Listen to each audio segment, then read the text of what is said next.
Imagine this. You are lying awake at night, staring at the ceiling, replaying the same familiar story in your mind. A relationship that promised love but delivered torment. A bond that felt magnetic at first, so intoxicating, so inevitable, but that slowly curdled into something darker, something that eats away at your peace. You ask yourself why. Why do you keep finding yourself in the same kind of entanglement, the same emotional cage, even though you swore you'd never go through it again? And here's the paradox. You know it's toxic. You know it's breaking you down. And yet, some hidden part of you clings to it, as though your very survival depends on staying. You tell yourself, next time will be different. I'll choose better. I'll recognize the signs. But when the next time comes, it's as if the same invisible script pulls you back into the same suffocating dance. What if the problem isn't the other person at all? What if the trap lies not in the lover who mistreats you, but in the unconscious patterns woven into your psyche, patterns older than memory, deeper than choice? Carl Jung once wrote, "Until you make the unconscious conscious, it will direct your life and you will call it fate." Could it be that what you call bad luck in love is not luck at all, but destiny shaped by forces within you that you have never dared to face? Think about it. If love is supposed to heal, why does it so often wound? If companionship is meant to free us from loneliness, why do we end up lonelier in the wrong relationship than we ever were by ourselves? How can two people who claim to love one another create more pain than comfort, more destruction than joy? Maybe the real question is not, why do toxic people find me? But rather, why do I feel drawn to them? What is it in the human soul that hungers for what will eventually devour it? Why do we sometimes seek out the very thing that harms us, as though suffering itself carries a strange and secret promise? Imagine for a moment that your relationships are not random at all. Imagine they are mirrors, carefully chosen by your unconscious mind, forcing you to confront the parts of yourself you have banished, denied, or disowned. Jung called this the shadow, the hidden self that carries all the traits we refuse to acknowledge. Our jealousy, our rage, our vulnerability, our capacity for cruelty. Could it be that toxic relationships are less about finding the wrong person and more about being confronted with the very aspects of yourself you've had tried to bury? What if the person you call your toxic partner is, in some sense, your greatest teacher, not because they love you, but because they embody the pieces of you that you've rejected? What if you are not merely trapped by their behavior, but by your refusal to see what it awakens in you? And here's the unsettling truth. The unconscious doesn't care about your comfort. It doesn't care about your happiness. Its only aim is wholeness. And if that means dragging you through heartbreak, betrayal, and chaos so you can finally see the parts of yourself you've hidden, it will do so without mercy. So ask yourself, are you in love with a person, or are you in love with the unresolved wounds of your own psyche? Are you clinging to them, or are you clinging to the unhealed story within you that keeps playing itself out like a broken record? Consider the possibility that you are not cursed, not doomed, not destined to repeat this cycle forever. Instead, you are being pushed, even toward a confrontation with your own depths. Because until you turn inward, until you dare to face what is lurking there, you will keep searching for freedom in the very cage you built yourself. But here is the great and terrible question, the one that keeps you awake at night and gnaws at the edge of your sanity. What if the very love you crave is also the very thing designed to destroy the false self you've been clinging to all along? If that is true, then every toxic relationship is not just a mistake, but a message, a coded signal from the unconscious, a brutal gift. And if you could decipher that message, if you could see through the mask of passion, pain, and repetition, what would it reveal about you, about the forces guiding your choices, about the hidden truth of why you remain bound to those who wound you? This is where the real journey begins, not with blaming them, not with condemning yourself, but with asking, What unseen power inside me is creating this reality? And so we stand at the edge of a revelation one that could unravel everything you thought you knew about love, fate, and the human heart.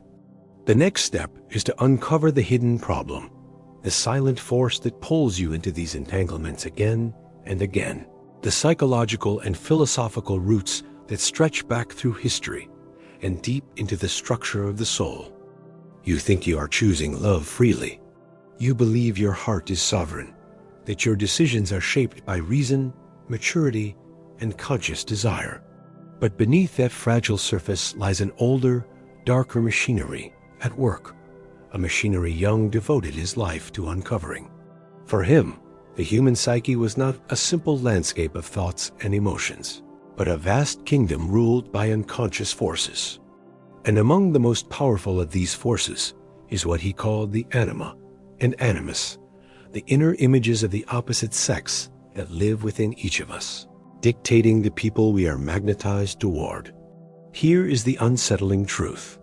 You don't fall in love with a person. You fall in love with an image already alive in your unconscious.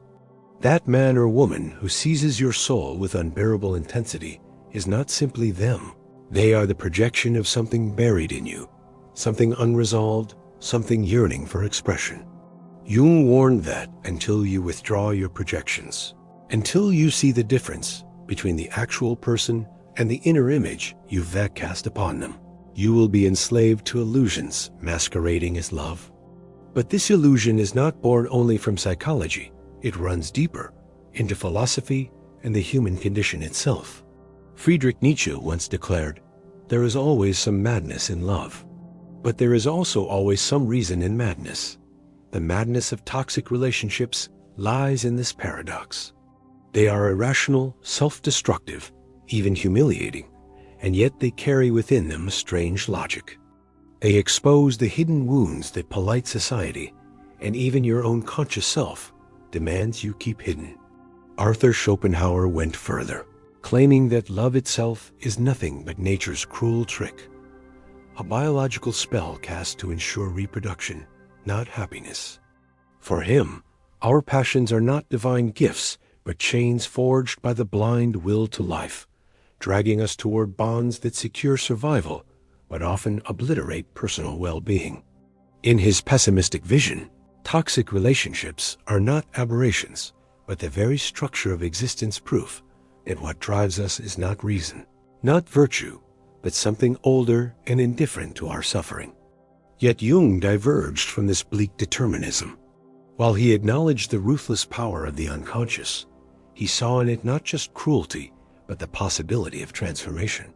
Toxic love, he believed, is the shadow as theater where the disowned parts of ourselves are projected onto others and acted out in devastating dramas.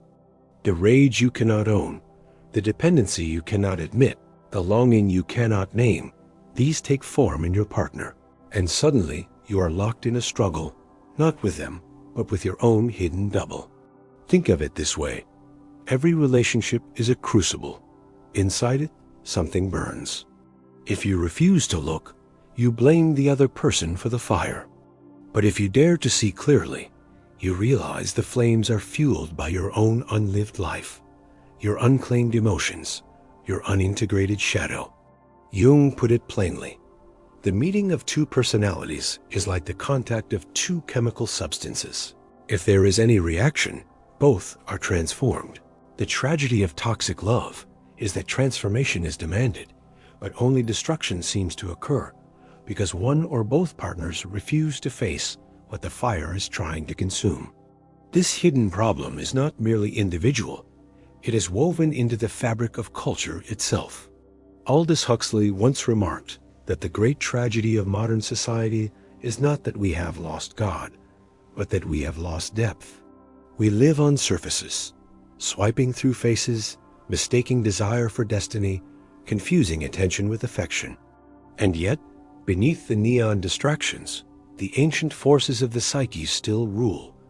We are not free from myth, we are living it blindly. The toxic relationship is, in many ways, the modern myth of love, passion without awareness, intimacy without integration, desire without discernment. Jean-Paul Sartre sharpened this point with existential cruelty. He argued that in love, we do not truly want the freedom of the other. We want to possess their being, to make them ours. And they, in turn, want the same. Thus love becomes a war of entrapment, each person trying to devour the other's subjectivity. Is it any wonder that toxic bonds thrive under this hidden law of possession? For what begins as enchantment ends as enslavement, because the love was never about union, it was about control. So here is the problem in its rawest form. Your unconscious carries ancient images and unresolved shadows. These projections fasten themselves onto others, painting them as saviors, soulmates, or demons. Philosophy warns us that beneath our lofty ideals, primal forces of survival and control are pulling the strings. Society offers only shallow distractions, which numb the pain but never break the pattern. And in this convergence of shadow, projection, and existential hunger, you find yourself stuck bound to what wounds you, chained to what you call love, but which is in truth an unfinished conversation with your own soul. The deeper consequence? Every time you flee one toxic bond without facing its roots, you are not escaping, you are circling. The faces change, the names change, but the underlying drama remains eerily the same. The unconscious does not relent. It repeats. Nietzsche called this the eternal recurrence, the idea that you may be doomed to relive the same events over and over until you finally awaken to their meaning. Could it be that your relationships are the lived embodiment of this eternal recurrence, forcing you to face what you refuse to learn? Here lies the bitter truth Jung uncovered. What you most desperately seek in love is not the other person at all. It is yourself. But until you recognize this, you will be condemned to find your reflection in the most destructive mirrors, mistaking their fractures for your fate. And so the great question deepens. If toxic relationships are not accidents, but messages from the unconscious, if they are the shadows of your own being cast upon another, then what happens if you continue to ignore them? What price do you pay for refusing to see? This is where the unseen consequences emerge, consequences not only for your heart, but for your identity, your freedom, and even the shape of society itself. Imagine walking through life with invisible strings tied to your limbs. You believe you are moving freely, making choices, shaping your destiny. Yet in reality, every step, every embrace, every heartbreak is being choreographed by forces you do not see. This is the invisible tyranny of the unconscious, and nowhere is its grip more devastating than in toxic relationships. The first consequence is internal, almost imperceptible at first. Each time you enter one of these destructive bonds, a piece of your identity is carved away. You begin with conviction. This time, I will stay true to myself. But as the weeks or months unfold, subtle compromises begin. You silence your needs to keep the peace. You explain away red flags. You trade your truth for their approval. And slowly, without realizing it, you become a stranger to yourself. Jung warned of this danger when he wrote, "The greatest tragedy of the family is the unlived lives of the parents." But this tragedy extends beyond the family unit.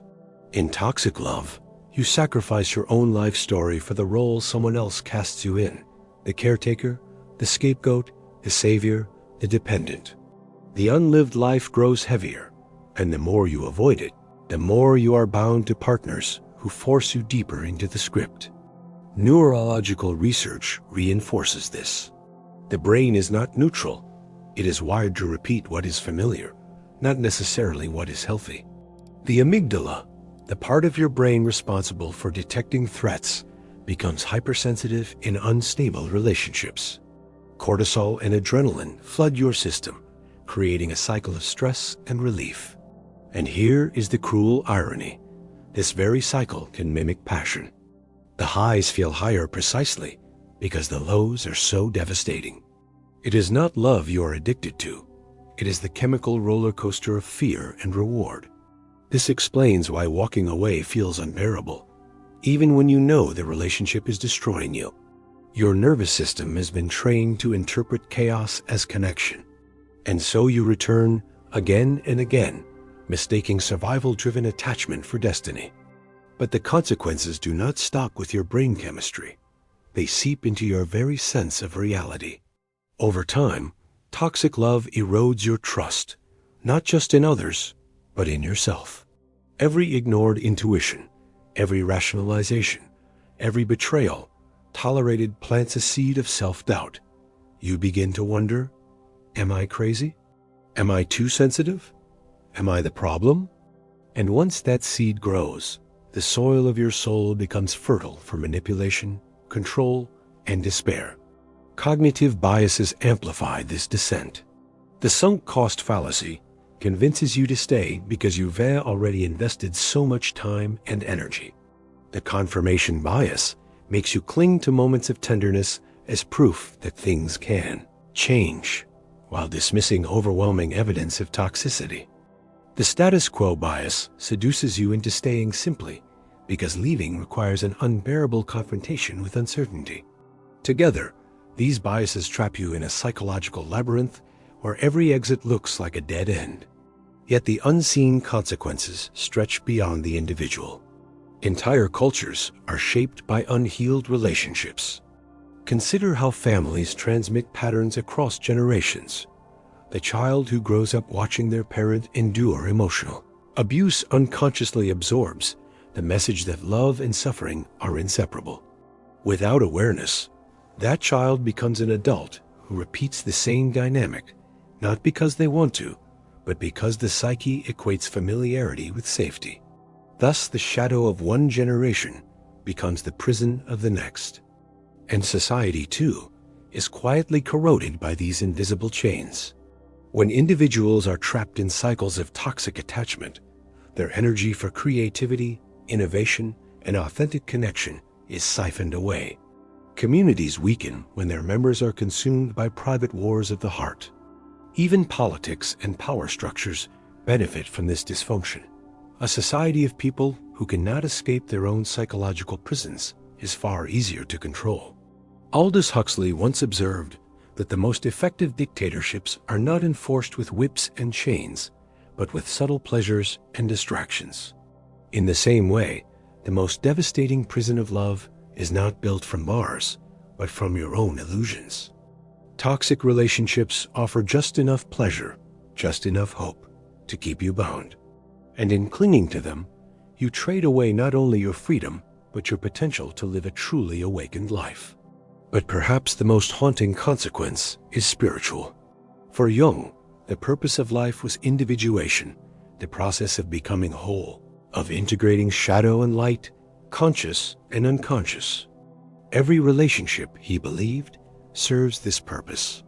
But when you remain trapped in toxic bonds, individuation stalls. You circle endlessly in the same unresolved conflicts, mistaking suffering for growth, mistaking repetition for progress. Viktor Frankl, survivor of the concentration camps and author of Man's Search for Meaning, argued that the human being can endure almost anything if they find meaning in it. But when you cannot find meaning in your pain, when you endure suffering without insight, it hollows you out. You are left not with growth, but with emptiness, not with resilience, but with despair.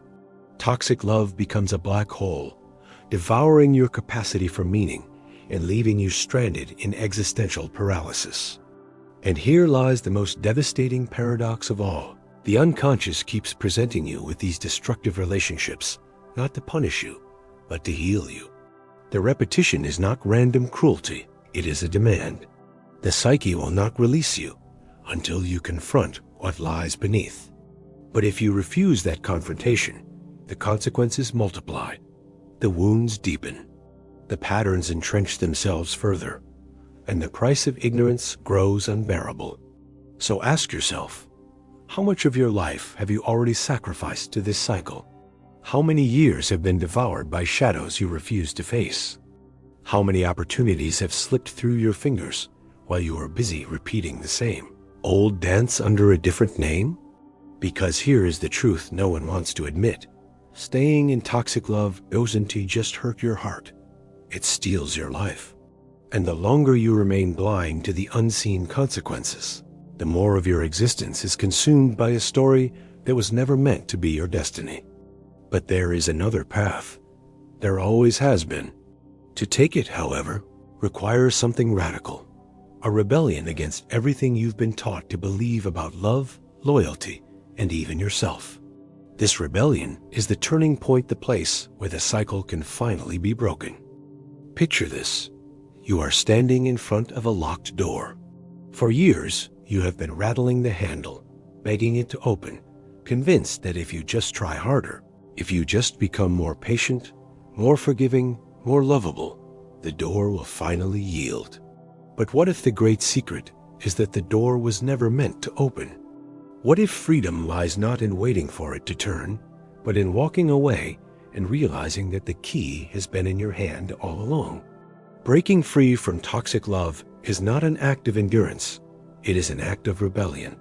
Rebellion against your own unconscious patterns, against the inherited scripts of your family, against a society that romanticizes suffering in the name of devotion. It is not polite. It is not gentle. It is a revolution of the soul. Jung insisted that the first step is awareness dragging the shadow into the light. You must ask yourself, what does this relationship reveal about me that I have refused to see? This is not a question of blame. It is a question of ownership. The toxic partner may embody manipulation, cruelty, or indifference. But why did you stay? What wound did their presence awaken in you? Perhaps it was the unhealed abandonment of childhood. Perhaps it was the hunger to feel seen, even if that attention came wrapped in poison.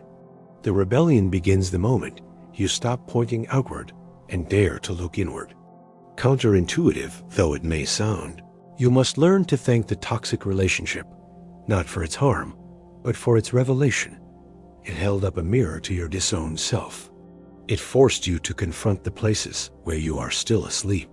In this sense, the toxic partner is not your enemy, but your unwitting accomplice in transformation. To break free, you must take back the projection, withdraw the anima or animus, and claim those buried parts of yourself as your own. Only then can you see the other person clearly, and more importantly, see yourself. This is no easy task. It requires a kind of courage most people never muster. To reclaim yourself is to risk loneliness, to step into the abyss without the false comfort of familiar chains. Nietzsche wrote, "He who has a why to live can bear almost any how." In your rebellion, the why must be this: the refusal to live a half-life dictated by unconscious repetition, the willingness to suffer temporarily in order to be free eternally. Breaking free also demands a shift in how you define love itself. Society teaches that love is sacrifice, endurance, unconditional acceptance. But unconditional acceptance of abuse is not love, it is self-abandonment. The rebellion requires you to redefine love as that which expands you, awakens you, and supports your individuation. Anything less is not love but illusion. Think of the countless myths where the hero must descend into the underworld, confront the monster, and return transformed. Orpheus descends for Eurydice. Inanna descends and is stripped bare before she rises again. Even Christ descends into death before resurrection. These stories endure because they mirror your own psychic journey. The toxic relationship is your underworld. The monster is not only the other person, but the shadow within you. The rebellion is your descent, your refusal to turn back, your willingness to face the darkness until it yields its treasure. And here lies another paradox. Breaking free is not about destroying the toxic other, nor about seeking revenge or proving them wrong. True rebellion is quieter, deeper. It is the refusal to let them define you. It is walking away not with bitterness, but with clarity. Because the moment you see clearly, the spell breaks. The projection dissolves. And without projection, the toxic bond cannot survive. History offers powerful examples of this rebellion. Consider the Stoic Marcus Aurelius, who ruled as emperor yet reminded himself daily that no one as cruelty could truly harm him unless he consented to it inwardly. Consider Viktor Frankl, who in the concentration camps discovered that even when stripped of everything, one freedom remained: the freedom to choose one's response. These figures remind us that rebellion is not always loud or violent. Sometimes it is as subtle and defiant as saying, "You may wound me, but you will not own me. I reclaim myself." To break free also means to cultivate new patterns, because the unconscious abhors a vacuum. If you do not replace the old script, you will be drawn back into it. This requires what Jung called individuation, the conscious integration of shadow and self.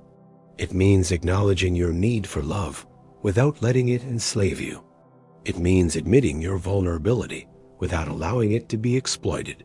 It means learning to stand alone so that when you join with another, it is from fullness, not from hunger. Practical rebellion can take many forms.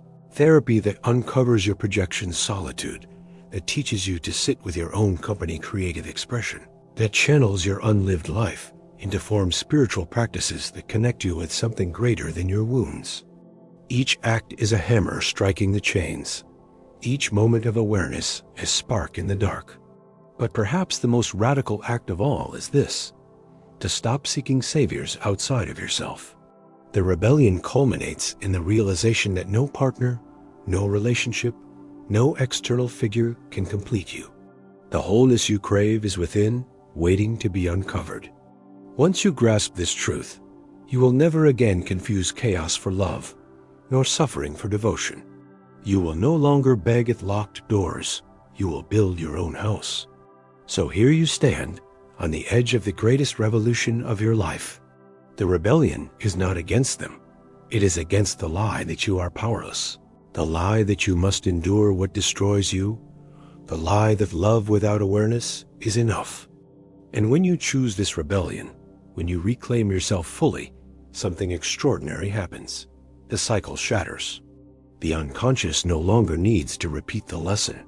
And for the first time, you stand free not only from toxic love, but from the very chains of fate that bound you to it.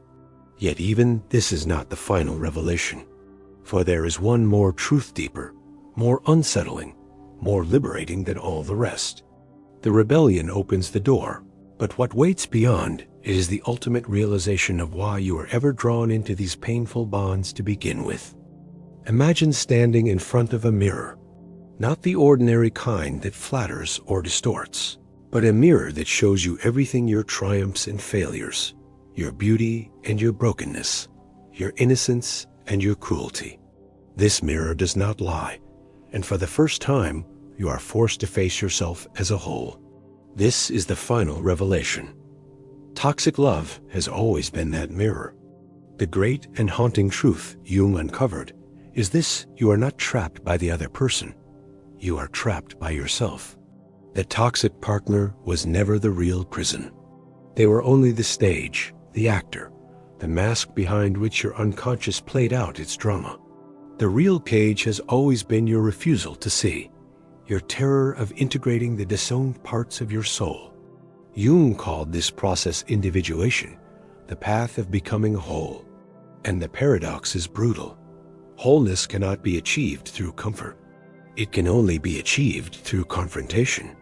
The unconscious demands your attention, and if you will not give it willingly, it will force your hand through suffering. Toxic love was never merely about heartbreak. It was a summons to meet the shadow you have fled from, to claim the pieces of yourself you have abandoned. This is why you could never simply walk away, why you felt bound even against your better judgment. Because at some level, your psyche knew the lesson was unfinished, and until you faced it, the cycle would repeat. Every toxic lover was an emissary of your own hidden truth. Every betrayal was a signpost pointing inward. Every tear was not just grief, it was initiation. And here is the most staggering realization of all. The person who hurt you was never the enemy. They were your mirror. Their cruelty reflected your refusal to stand in your own power. Their neglect mirrored the parts of yourself you had neglected. Their manipulation revealed how easily you abandoned your truth. In hating them, you were hating your own unclaimed shadow. In clinging to them, you were clinging to the unfinished task of becoming whole. This does not absolve them. It does not excuse their actions, but it reframes the story. Because if they were only the mask, then the true antagonist was never them. It was your own unconscious demanding growth at any cost. And the true liberation was never about changing them. It was about changing yourself. Now consider the freedom this truth offers. If the toxic partner was a mirror, then once you integrate what they revealed, you no longer need the mirror.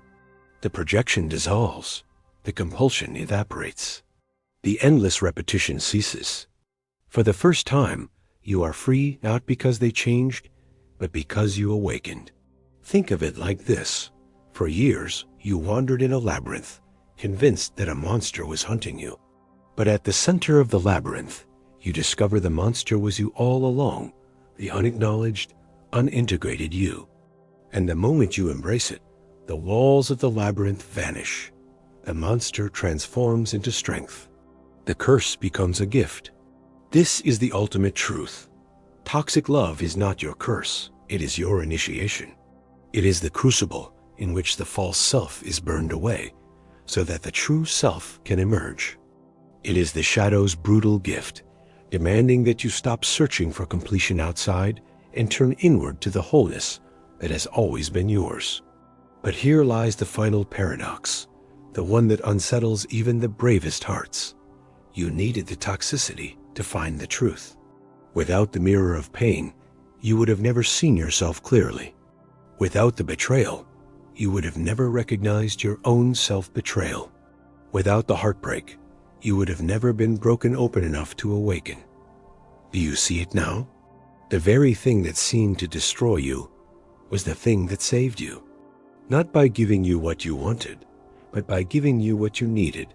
The death of illusion, the collapse of projection, the chance to finally claim your whole being. And this changes everything.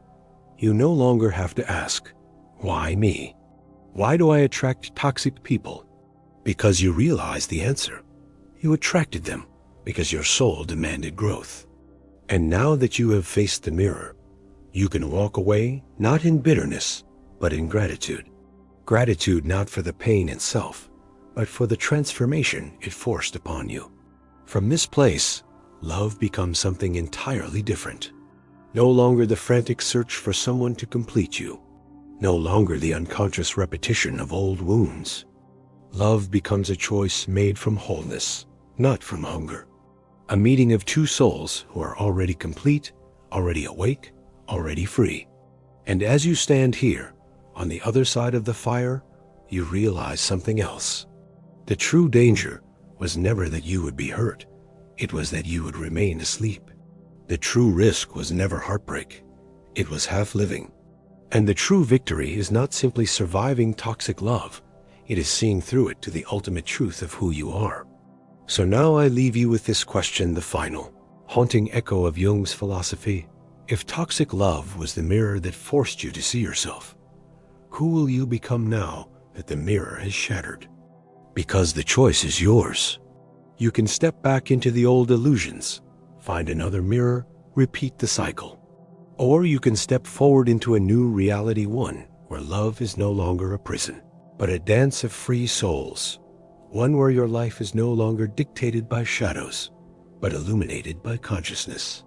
And if you choose the latter, if you dare to live awake, then perhaps one day you will look back and realize the toxic relationship was not your downfall, it was your awakening.